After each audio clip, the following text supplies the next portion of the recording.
Hello, hello everybody. Listen, it's me again. So I'm going to be showing you, it's going to be a really, really cool tip. You can use it. It's very effective, very economical, and all those good things. But anyway, so I'm going to teach you how to shrink wrap your produce. That way it preserves your food a little bit longer in the freezer. You don't have to worry about, Frosty the Snowman getting in the bag. But anyway, I digress. Anyway, so it's really quick, it's really easy. It's gonna take all but, it'll probably take maybe 10 minutes, depending on how much food you wanna actually shrink wrap. So, and I'm also gonna show you a little tip that my son actually showed me. Yes, my 28-year-old. So anyway, so here are the items that you're gonna need. It's not turning again. Hold on. Okay, I did it. It turned.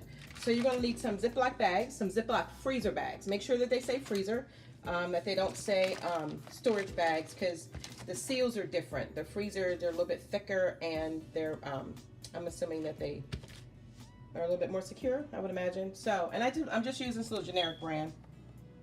I don't even know where I got it. I might have got it at Aldi's or somewhere cheap. I don't know. And you're gonna need a pot. This pot of mine has been around since the beginning of time. So anyway, there's no dirt in the pot, FYI. It's just the pot.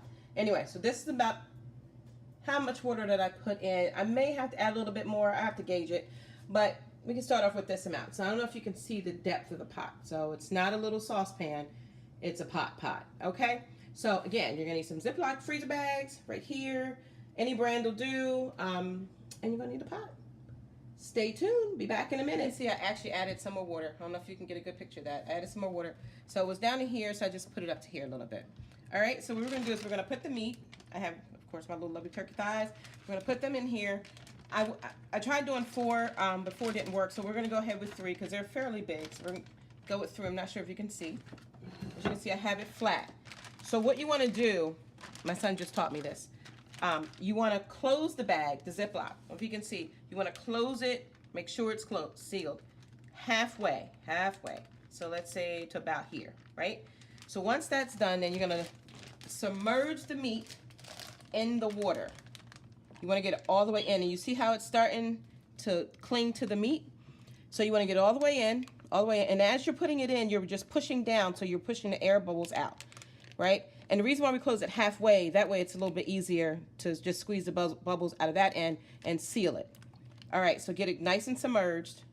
And then what you want to do, while it's still in the water, you want to seal the rest of it. Just seal it, seal the rest of it. And make sure it's sealed before you take it out. Just start at one end and literally run your fingers across to make sure there's no bubbles that air could possibly escape from and that it's completely sealed. Then you want to take it out. And voila, it's shrink wrapped. See? It's shrink wrapped.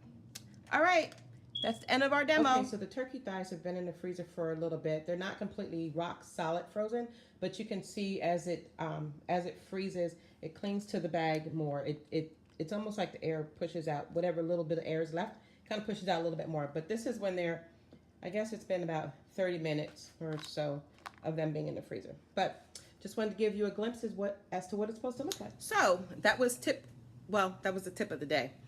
Okay, maybe not, because I might come back with some more tips, but for now, that was the tip of the day.